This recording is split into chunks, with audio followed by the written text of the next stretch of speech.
So hello everyone, good afternoon. Thanks again for joining us for this third session on the regionalism section on this module. And we are happy to have today Dr. Mattheis. He's a research fellow at UNU-CRIS since August 2021. And he majorly works on topics derived from the comparative regionalism research agenda, especially looking at sub-Saharan Africa and South America, but also interregionally, especially Europe-Africa relations. He also has some very interesting work on budgets and development aid of regional organizations, and also interested in interplay of regionalism, sovereignty, territoriality, maritime regionalism. And he's also associated research at the Free University of Brussels in Belgium. Fine, thanks again for your presentation. So we can go on with your presentation for about 40 minutes, 1 hour. Just it's really up to you. And then we suggest about 30 minutes of Q&A session with colleagues and students, if this is okay for you. Thank you very much. Absolutely. Super. Well, thank you so much, Bruno, for inviting me. And well, good evening in Brussels, but good afternoon to you in Brazil. So it's a real pleasure to be with you. So how I've set this up is I'll talk a bit more about comparative regionalism, because since I work at an Institute for Comparative Regionalism, this is sort of our main activity, and then I'll move to African regionalism in particular, and which is a good field of study if you're interested in comparative regionalism, just because it's the continent in the world which has most regional organizations and regional efforts. So that's how it will be structured. So I'll be sharing my screen. So I've realized, so when I share the screen, that I apparently cannot see you. So so if you have any questions also, even during it, so I might not be able to see you. So just unmute yourself and ask a question, or put it in the chat. But then Bruno will have to draw it to my attention, because maybe I don't see it. Yeah, no worries. Yeah, I'll let you know if we have questions on the chat or people just open their minds. Okay, great. So and as you've seen, the reading, so one reading was a more, like say, more basic introductory reading so I'll touch upon a few things on that. The second reading on the Sahel was a bit more like cutting edge, I would say, research on things that are currently going on, that I find quite fascinating, debates about overlaps and interactions. So we might get to talk about that later. So let me share the screen again. So please bear with me for a few seconds. Okay, and now I'll be okay. So now you should see the full screen. We can see it. Okay, great. Good. It's just I don't see you, so you'll have to interrupt me. So welcome again. As Bruno said, so I'm working for the United Nations University, specifically for the Institute on Comparative Regional Integration Studies. So we're based in Bruges in Belgium. So the way the United Nations University works is it's not a typical university with students, but it's mainly a network of research centers that are distributed all around the world. So ours happens to be in Belgium, but we have many in other places. The headquarters are actually in Tokyo in Japan of the UNU, and so we are a center dedicated to comparative regional integration studies. It's now 20 years old. So we pride ourselves in being very much focused on that particular topic, and that we work together with other UN agencies also in consulting them. How can the UN system work together with regional organizations to achieve the SDGs? So this is more the practical aspect of it that we have on top of our academic agenda. So let's go straight into the comparative regionalism dimension, how we understand it at UNU-CRIS, and how personally I've worked with it. And with this, I'd like to start with a quote that that many of you might know, since it's from your neighboring country, from Uruguay, on how to conceptualize from the South. So as you probably know, most of the integration literature has not come neither from Africa, not from Latin America, but from Europe, or has started around the project of the European Union. And so how do you emancipate yourself also theoretically from that thinking that European integration is regional integration as such? So quoting Torres Garcia, who was not a scientist, but who was more of a public intellectual and artist, and who drew this map that many of you might know. So how do we shift our view of the world? And when he introduced the school of the South, which was more of an artistic school, but I think it fits quite well with how we want to understand the theories of regional integration. So I've said school of the South because in reality our north points to the south.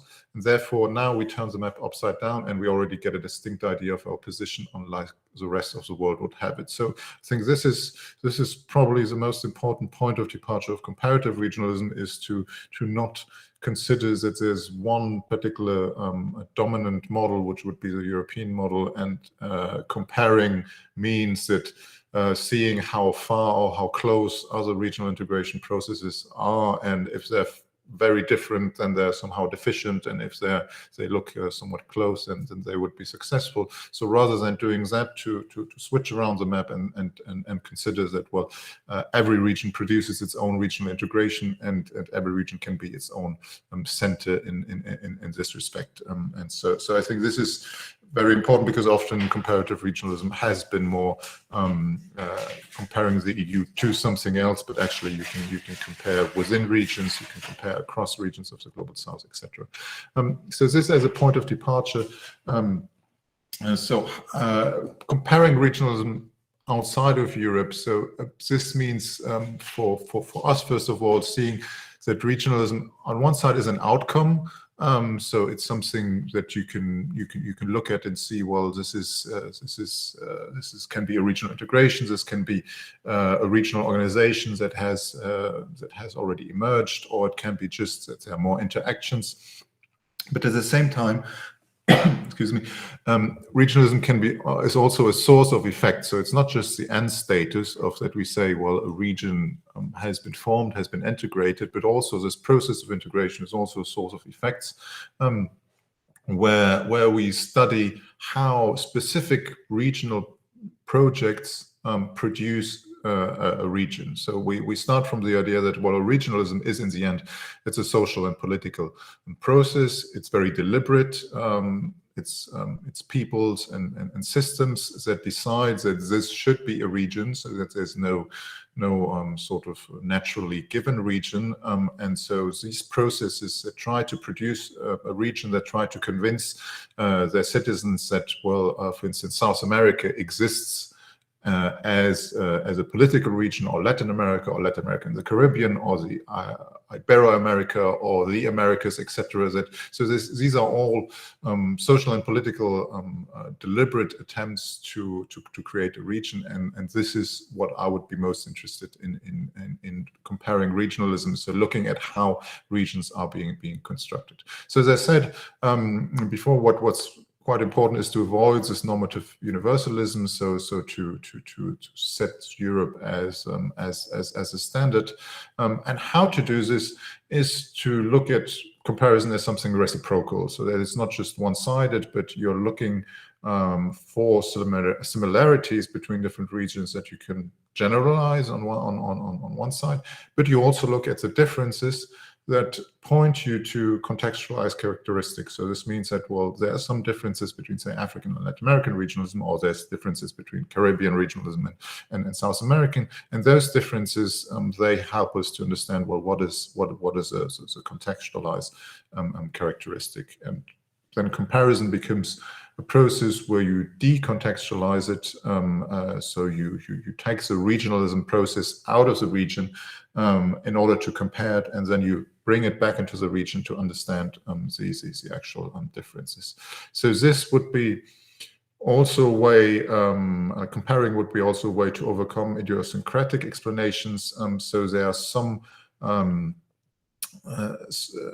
elements, some explanations as to why a certain regionalism has emerged that are very confined to a specific region. So neo-patrimonialism in Africa, so a certain way of governance that has shaped how regionalism works. Neo-corporatism to some degree, at least for a certain time in Latin America. So these are concepts that have not traveled so much yet, and in comparing regions, you can help these concepts travel and to see how they apply to different regions.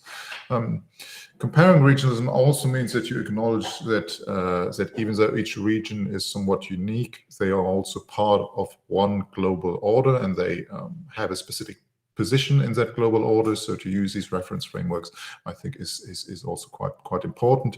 And lastly, interregionalism, so how these regions also interact. So assuming that one regional integration process is not something that happens isolated in a silo somewhere, but that there are always interactions with other regions and their processes, and to see how certain knowledge, how certain practice travel between those regions is actually quite important to understand how they hinge together.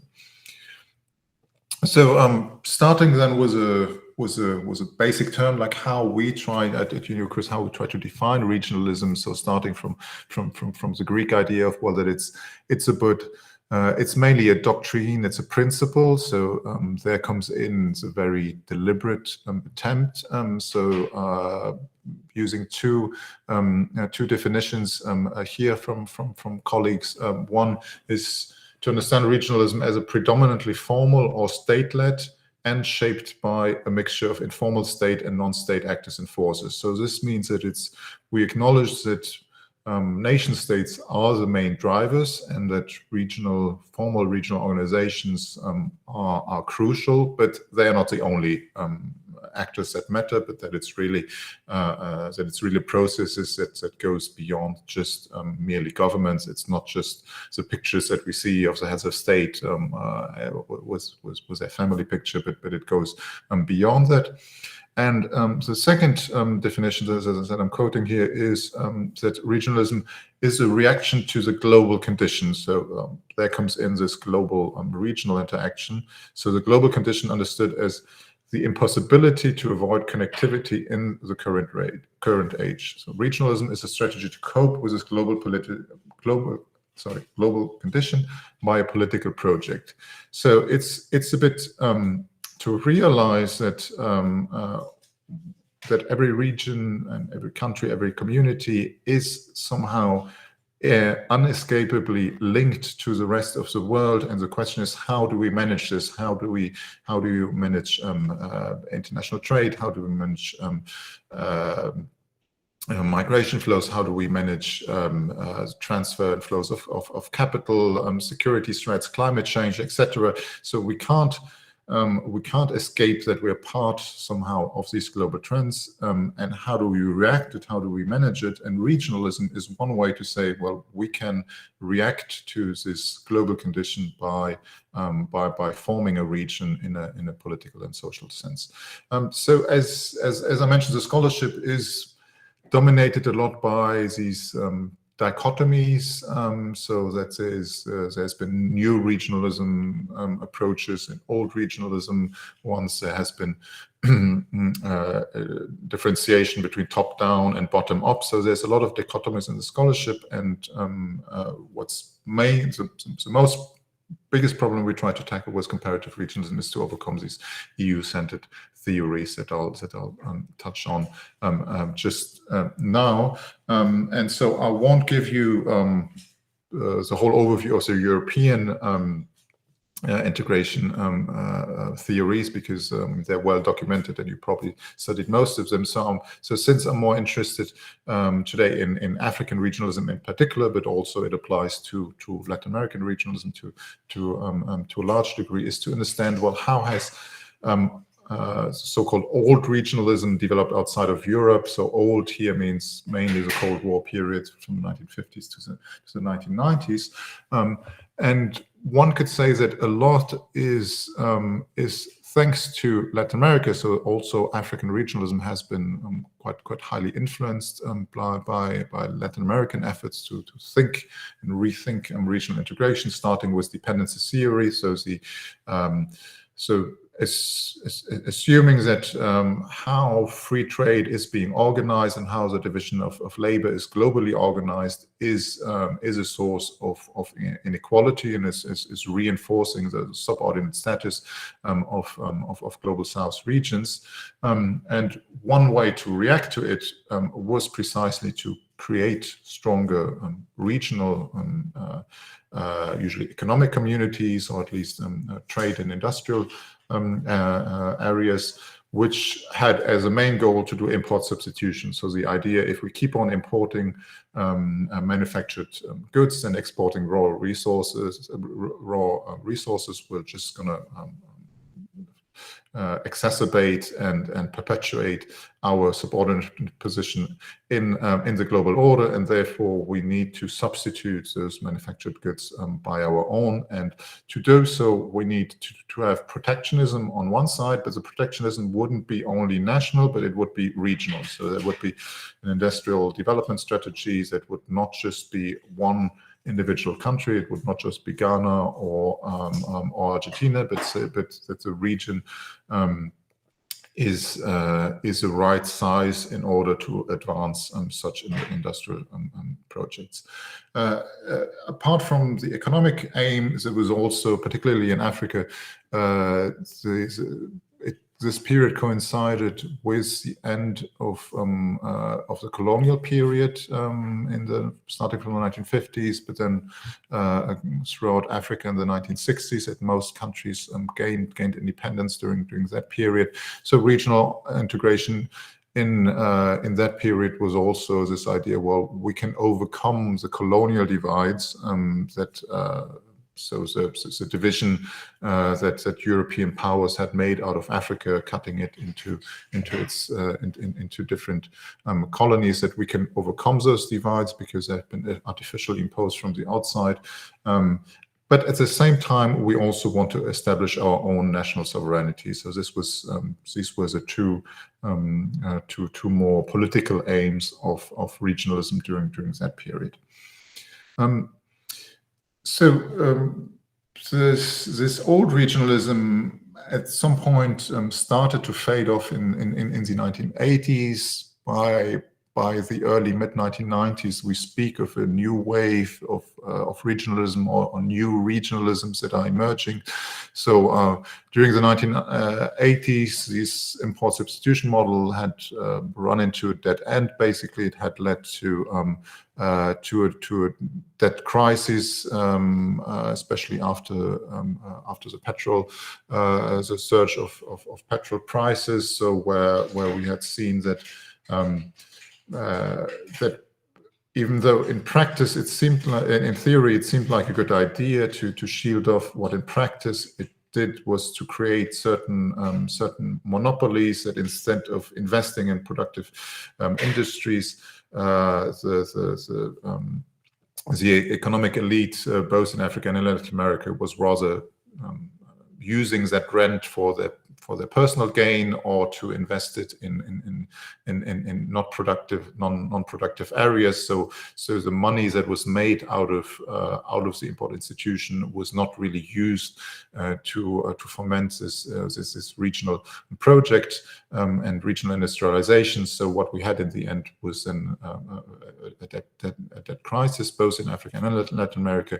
But we also have a complete change in political culture, very clearly in Latin America, with the end of most military dictatorship during that time. But also in Africa, you have a huge wave of countries that are becoming at least semi-democracies or full democracies during that time. So we have an end of many dictatorships during the late 80s and early 90s.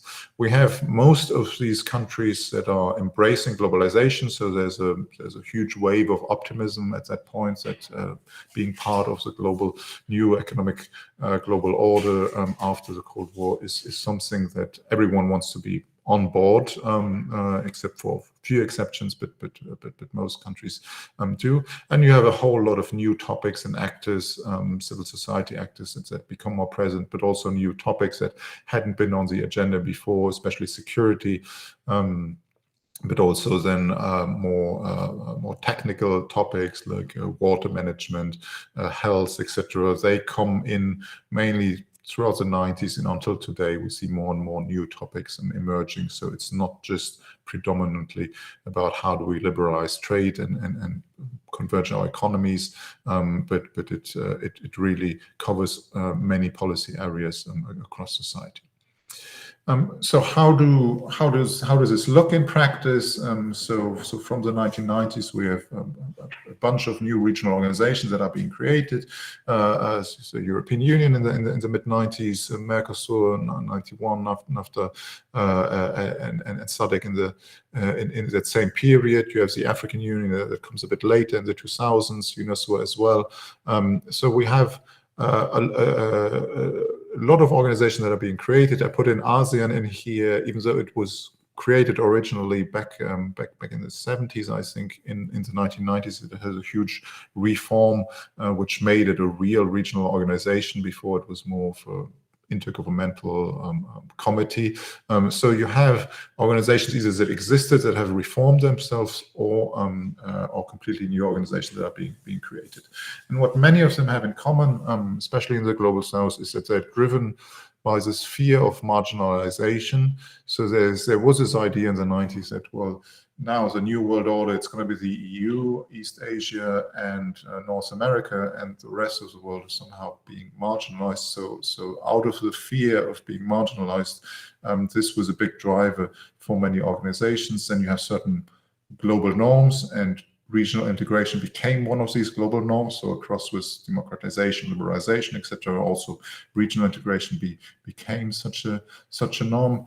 You had these domestic transitions that I mentioned, mainly changes of government that it went more into in line with these global norms, and the idea of selective openness. So it wasn't to completely open up to the rest of the world, but the idea was not to shield off, but to maybe shield off a little bit in the first place, but was a clear aim of that opening up, especially in the trade sector, but also with other policy elements.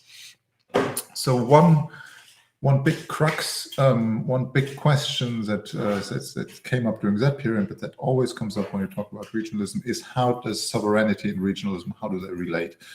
So is it a dichotomy? So it's either you have sovereignty or you have regionalism, as it's often portrayed in the literature, or is it more of an instrumental relationship? So to what degree can you use regionalism in order to enhance sovereignty? So there's these two different approaches. I think by now the literature is more converging towards the second idea that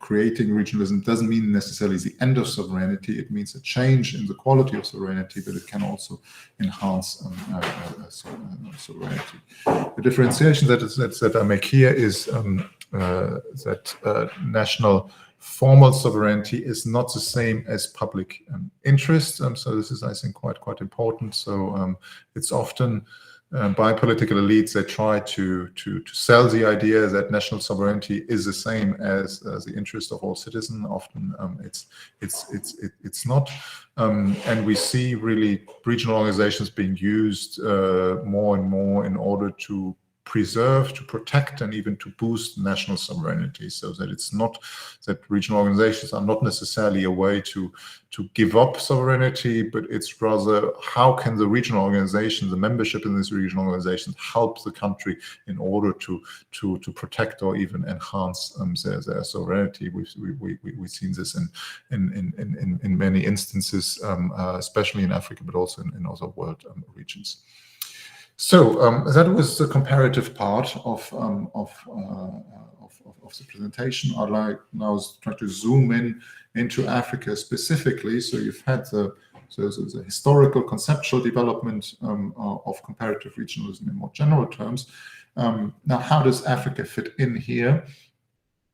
Africa, if you look back in the early 20th century, even at the late 19th, you have a certain ideology of Pan-Africanism that became very strong already in about 120 years ago, which was always around the idea of, well, how can we integrate Africa? How can we unite Africa? And there you had different schools of thoughts, different ideas of what Pan-African means. This is why I put Pan-Africanism in plural in the brackets, because there's not one single way of Pan-Africanism, but you have the original thinking of Pan-Africanism. So this was more born in the US, later than in London and Paris, out of slave descendants that developed the idea, well, we're still being segregated and ostracized in the US, very clearly in the US, but also in France and in Britain, and therefore developed this idea, well, of Africa, sort of the motherland to which to return to. And so this was an idea of Pan-Africanism that was very strongly linked to the diaspora. But then you had many other different streams of Pan-Africanism that are either linked to the geography, so that Pan-Africanism is something that is linked to the African continent. You have Pan-Africanism as something that is linked to race, so to Africa as not only the continent, but it should be something that speaks to all Black people or African descendants across the world. So there again, this idea of going beyond Africa. This had its highlight a few years ago when Haiti tried to join the African Union and saying, well, we were the first Black republic, therefore we belong to Pan-Africanism. So there's this. So there are different interpretations.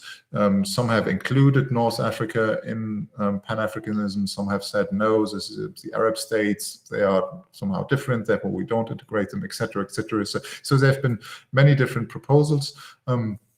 But when it all converges then from the 1960s on, so where you have political independence of most African states, of thinking about, okay, now that we have independence, how do we organize this on a regional level? And this is why we come back to this crux of sovereignty. So on the one hand, the African new leaders wanted to overcome the colonial divisions. So they were very clear in saying, well, these borders that have been imposed by the colonial powers, they are artificial, they are imperial borders. We want to get rid of them. But at the same time, we want to create national sovereignty. So we want to create countries, those the founding fathers that you see in the picture at the bottom, they also had the idea of, well, I want to be the president of this country. I want to be a national leader. We have fought for independence in our countries, and therefore it's also has been a national struggle. And so you had this very big tension between, on the one side, well, we want to create independent nation states and cherish the sovereignty that we fought for, but at the same time, we also want to get rid of those colonial borders. And this division hasn't been solved until now. So it has been sort of been put on ice. It has been frozen in saying, well, we're going to work on regional cooperation, but we're going to keep the colonial borders, at least for now. So let's not touch the colonial borders, because then we might have new disputes and struggles and even wars. This is why up until today there has been very, very few changes of borders. So most countries have had the same border since independence. This is still a very within the African Union, it's a very delicate topic. There's generally the consensus, okay, ultimately, yes, we want to overcome those colonial divisions, but let's first create capable nation states and then move ahead. And another important element of regionalism in Africa has been this entanglement between state and economy. So that especially in the first decades, that the economy was heavily state dominated by state-owned enterprises or parastatal enterprises. That the main resources had been nationalized, so that the economic process of integration was highly linked to the state, and this posed a lot of problems when it came again to the idea of, well, how do we integrate our industries, how do we integrate our economies? If every country wants to have their own petrol refinery and wants to have their own cement manufacturer, etc., we're not going to get really to an integrated regional economy. And so this was a bit the big crux, that there was this pride, this national pride of, no, we want to have our own national petroleum agency, and we want to have our own national different manufacturers.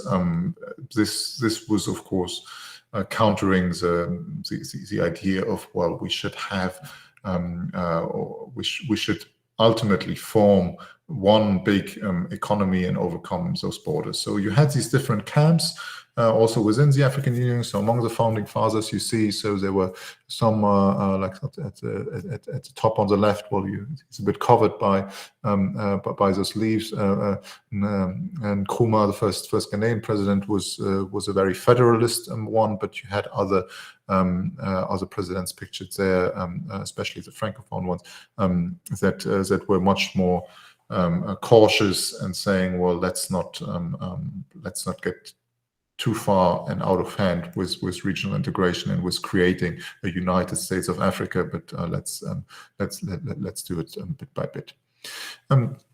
So jumping forward here a bit into this new regionalism period, so from the 1990s on, where you had more and more the realization. So, well, we try to have every little country to have their own national industries.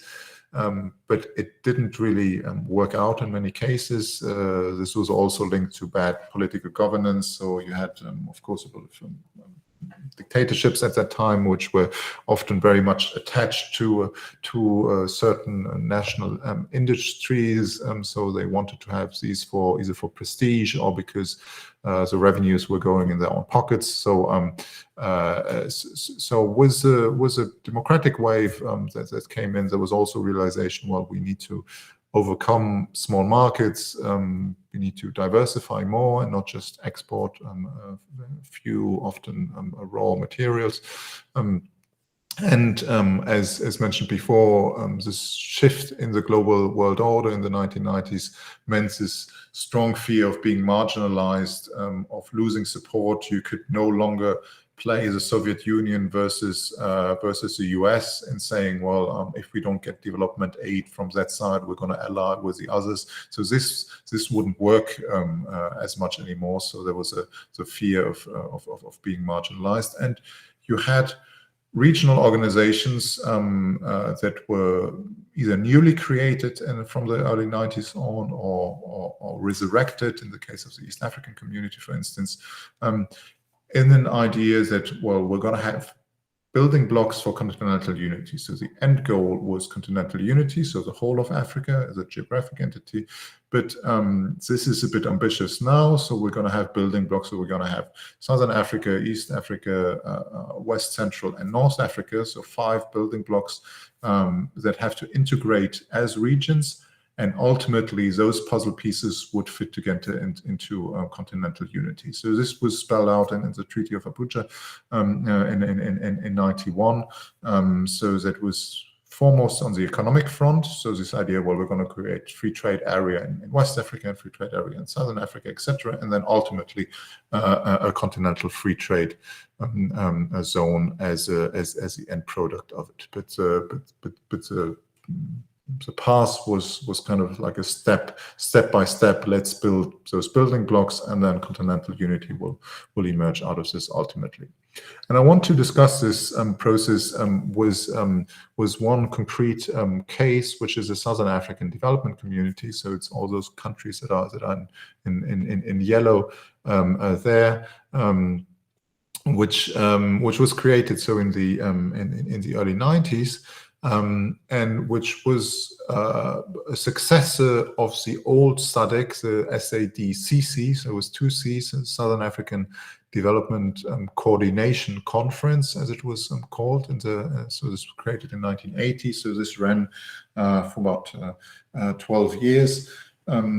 And the old SADC, so the double C SADC, was a regional integration process, but which had mainly two main purposes. One was to gain more independence and autonomy from apartheid South Africa. So South Africa back then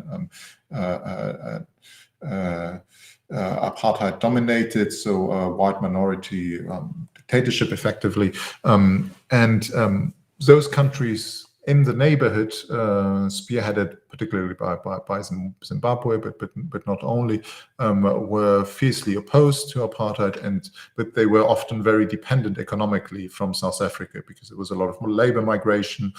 People from Mozambique, Zimbabwe, etc., were working in South African mines or just in other economic sectors, and there was a lot of imports of manufactured goods also from South Africa. So there was big economic dependence. So, and the idea was of the double C SADC was, well, we need to integrate the rest of the region in order to become more independent from South Africa, but also, and this was a second big ambition, is to isolate South Africa also politically. And for this, SADC became a vehicle to go to mainly Western countries and ask for money, basically.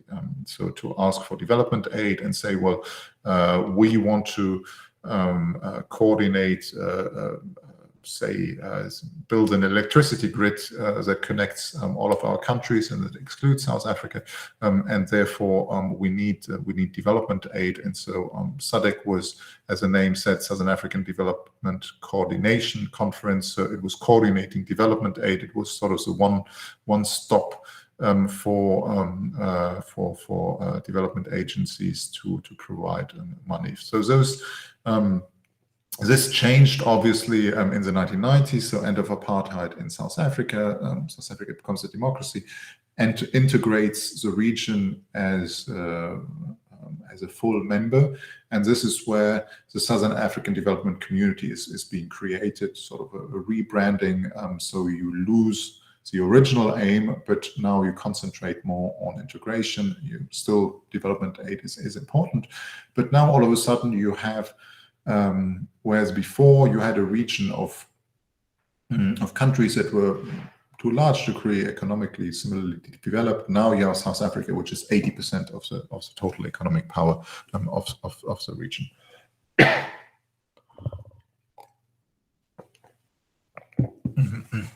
And so SADC, so the current SADC, SADC, has these two branches. So economic regionalism, so the idea of creating free trade within that area, regional industries, but also signing free trade agreements with other parts of the world. And you have this branch of security regionalism that has become very important.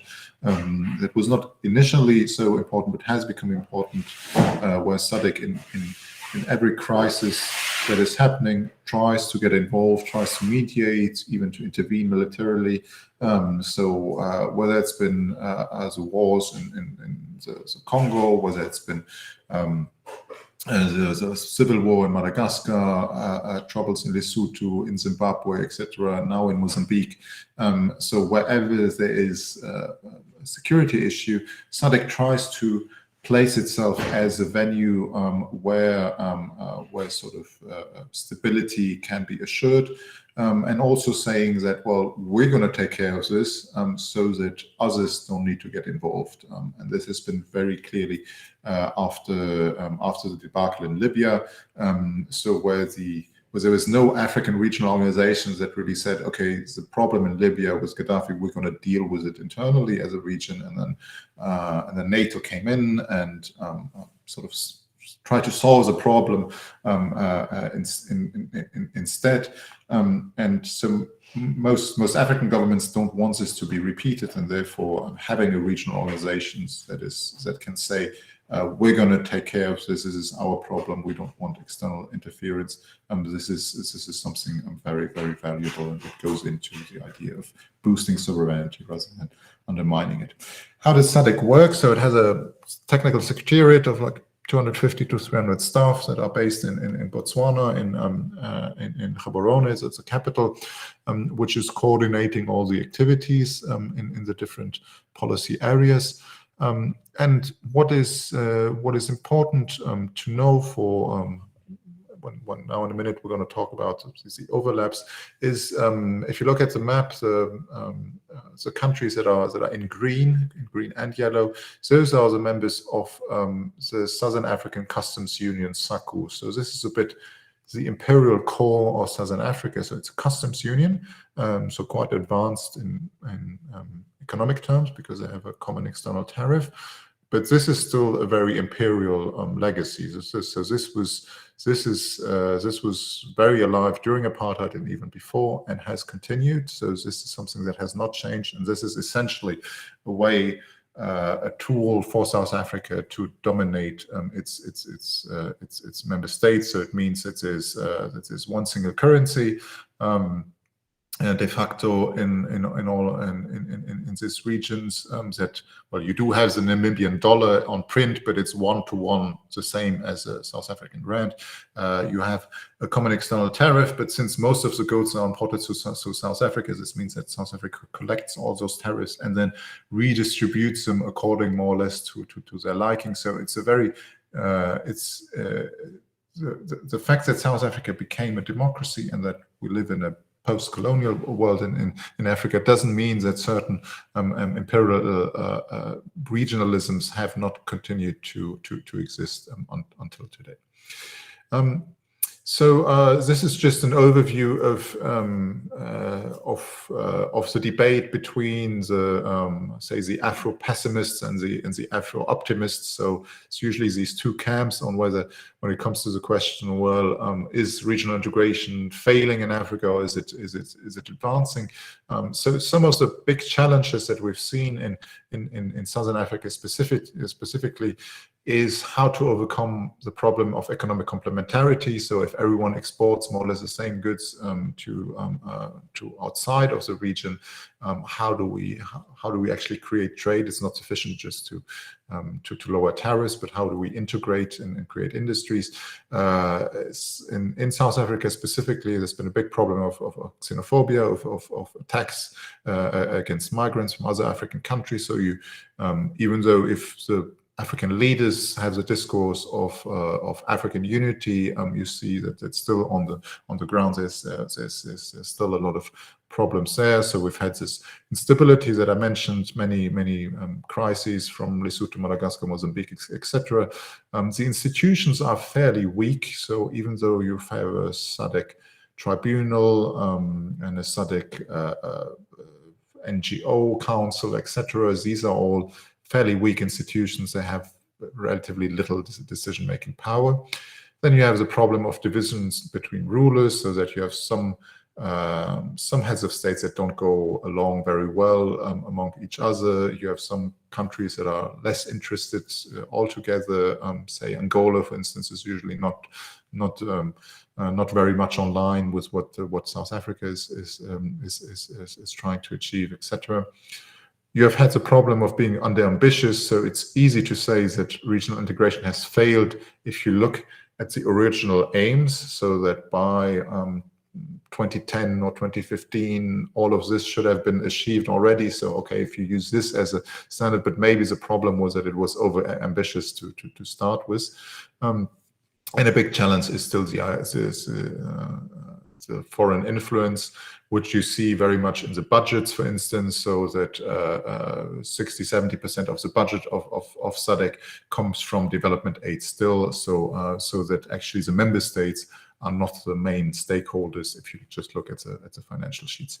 But then on the positive side, so the second block, so you've had progress in certain policy fields, in energy specifically, but also in the environment, in river management, for instance. You've had quite substantial advancements where cooperation is working quite well. SADC is clearly a main area for security issues, so that's on the plus side. There's been more and more technocratization, so the Secretariat is developing its own personality, which is quite important. Interregionalism has been quite advanced, so SADC is interacting quite closely with other regional organizations in Africa, but even beyond Africa. And you have had more and more private involvement, so civil society organizations have been very active in trying to promote their objectives through SADC, but also businesses have been getting more active on this. Just 2 words on the regional power, South Africa. Since I said, well, it's 80% of the economy, it's by far the largest, internationally recognized power for the region. It has this ambivalent position towards SADC, so it wants to play a leading role, but at the same time, it cannot be too leading, otherwise this will bring back memories of South Africa trying to dominate the region. So it's a very delicate balance they have to find.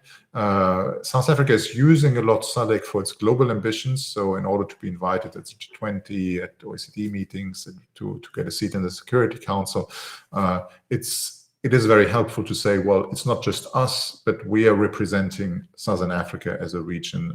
We get the approval by SADC. As I mentioned, you have opposition, particularly Angola, but also Zimbabwe, which are not so happy, which are sort of the second-tier states in the regions, which are not necessarily so happy with South Africa playing this big role. And you have this fear of hegemony in the smaller neighboring countries. So there's a bit still this sort of practice, the imperial practices of South African companies, but also of the South African government in trying to just decide on behalf of its neighbors. So this is still very much existent, and this also fuels a certain skepticism or even reluctance on part of the neighbors. Here just quickly, what I'm seeing, the one map isn't showing very clearly, but this just to show you, to exemplify, but what I meant by the complexity of regional organizations. So you've had a proliferation really of regional organizations, that more and more regional organizations have been created, but old ones have not been abolished. So this had led to this to this overlap that you see, that some countries are a member of 3, 4, 5, even 6 regional organizations. That you have many that are overlapping, which is posing coordination problems, and often also questions of loyalty. So to which organization are you? Are you more committed than to another? All of them still have a purpose and have their own identity. Some are more linked to colonial patterns. So some are, for instance, the Francophone countries have their regional integration processes. Some are predominantly economic. Others try to cover all areas. Some are very active, others are not. So they all have somehow a reason to exist, but the reason that none of them are being dismantled also means that it's very hard to get done with it. In the other picture at the bottom, you see how Europe has tried to divide African regions. So this is the so-called ACP groups. These are groups for Africa, Caribbean, and Pacific. And so there you see how Africa has been divided according to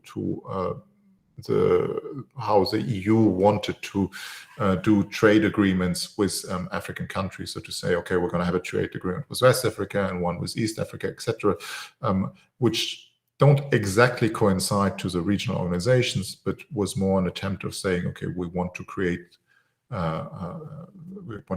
trade agreements with countries that are willing to sign one with us, and to do so on a regional basis. So this has added yet another level of complexity, that not only regional integration, you have these different layers, but also how external actors conceive of how the Africa should be regionally divided has been playing into this. Just very quickly, something that I haven't looked into as much in this presentation, because here I focus mainly on state-driven regionalism, but Africa is very rich in informal cross-border networks. So if you look at what is happening at the borders, there's so many people crossing on an everyday basis. They might not have a passport, because passports are expensive and visas are even more expensive. So, but de facto, there's lots of informal exchange, informal trade. There's a lot of patronage and particularistic interests. So there's a lot of smuggling, of course, involved, but it's also using the border as a resource. So illicit trade is quite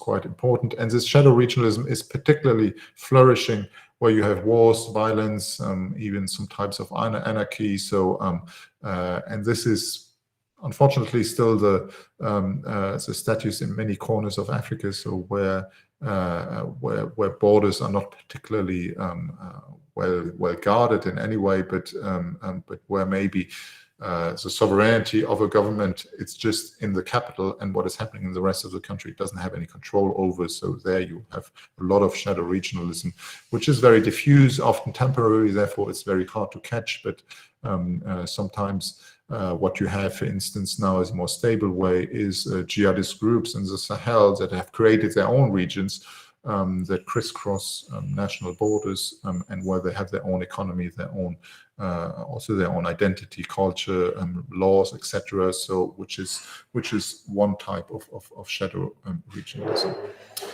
Then you have, if you go even smaller, you have micro-regionalism. So these are parts of countries. So it's not the whole country, but it's a little bit of Botswana, a little bit of South Africa, a little bit of Zimbabwe, where you have more and more initiatives, development corridors. So where you have one infrastructure project, for instance, Peace Park, so where you have a natural reserve, also, again, informal local spaces. So this ties in with the idea of shadow regionalisms that you have often in these very micro areas, which are not entire nation states working together. One question that often comes up is this idea when we talk about integration theories, but also about this role that that the EU has as an actor in Africa. As I said, it is the main funder for most regional organizations, and the EU is often explicitly referred to as a model by regional organizations. So it's still the benchmark for policymakers, even if us scholars we try to say, well, it's not necessarily the gold standard for regional integration, but still in the minds of many policymakers, especially those that have been trained maybe in Europe and then returned to their countries, it's still very much present. But of course, we have a very different political context, very different economic and social context. We've seen that the EU has a very ambivalent role in how it supports regionalism in Latin America, but also in Africa specifically. So here there's a picture of the last, it was just before the pandemic in February 2020, yes. So where the whole European Commission, so almost all commissioners went to Addis Ababa. So this is sort of the celebration of African Union Commission and European Commission, we are partners and we recognize each other. We are the main main destination of our foreign policy. But at the same time, as I said, you have this dividing factors and trying to say, well, yes, you might have these regional organizations, but actually it would be more efficient if we create one regional cooperation unit to fight terrorism in the Sahel, and so it's only going to be those 5 countries, and then we're going to have a trade agreement that is with these other countries, and so this is ending up undermining the regional organizations that exist in Africa. So there's a very ambivalent way. On the one side, the EU is a big supporter and also a provider of ideas, but also it has its own ideas of how regionalism should work in Africa. I'm coming towards the end of the presentation here. Some of the limits of regionalism, because we talked a lot about what regionalism can achieve, but then what we see, well, we have often weak commitment and accountability. So there's these big declarations of these heads of state, but then what happens afterwards is a different way. You have very nationalist mentality with many heads of states, and so this is still they might go to these regional meetings and then they come back, and as soon as they leave the plane, they turn this into a nationalist discourse. There have been often the use of what I call external scapegoats, so the IMF, the WTO, EU, US, that are being blamed sometimes correctly for regional integration not working, but often it's also used as a way to divert the own shortcomings of national governments. And finally, if we do want to compare with Europe, we see there's some lacuna there. So in terms of institutions, particularly the courts, have much less power than the European courts. So there's a lack of regional rule of law. There's, of course, not the same founding tragedy as in Europe. So this idea of, well, we've overcome fascism and 2 world wars, now we have our integration that is based on this. So you have the founding tragedy of colonialism, but it doesn't. It only carries you as far as there's no financial autonomy, as we discussed. So because most of the money is coming from the outside, political will is often low, and regionalism is often quite exclusionary. So to mention the case of Haiti, wanting to join, it was not admitted, using the arguments that it was geographically too far away. But there's this idea of who is inside and who is outside that is still limiting how regionalism works. So then, if we go back to my initial take on what I find important about comparative regionalism, this idea is that, well, trying to answer the question, how do regionalism produce regions? Because this is what they do in the end. So how do they do it? So what's very important here, as we've seen, is the contextualizing in the longue durée, or at least in the mid-longue durée. So trying to take into account colonial systems, nation states, and segregation, how they have all been created, how they what still persists until today, and what doesn't. The different oscillations over time. So we see that regionalism is not per se liberal or structuralist. It's not per se anti-imperial or imperial. It can be both, and it often oscillates. So the same regional organization can be in one decade, it can be more hegemonic. In another decade, it can be counter-hegemonic.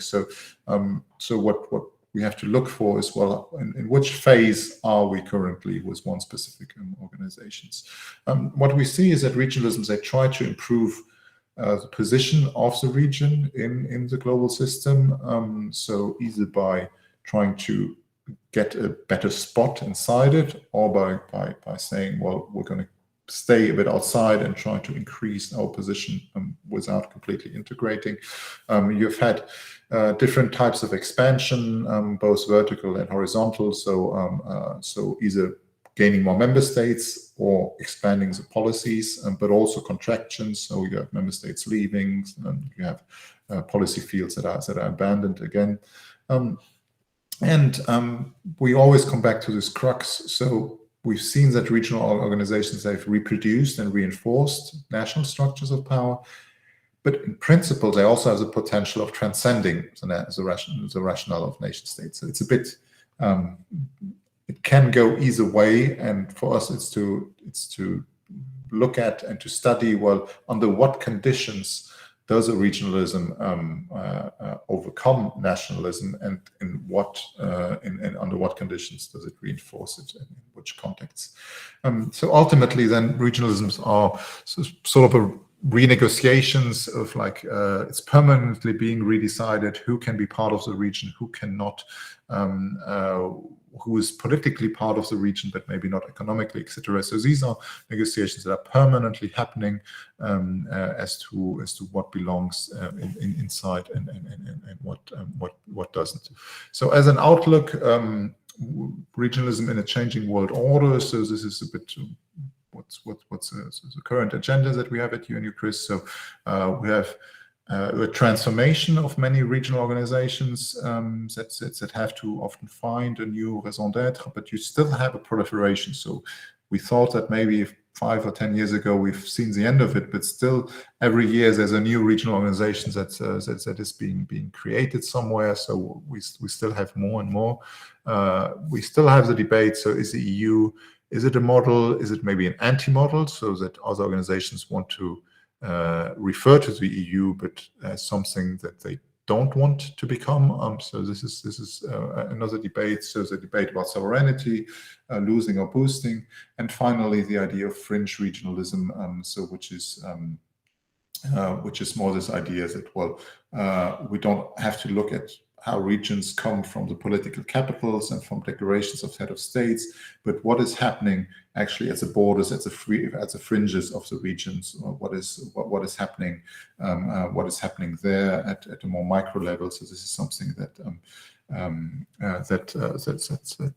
that is, I think, going to shape the debate in the scholarship in the years to come. Okay, so this is now I come to the end of the presentation. So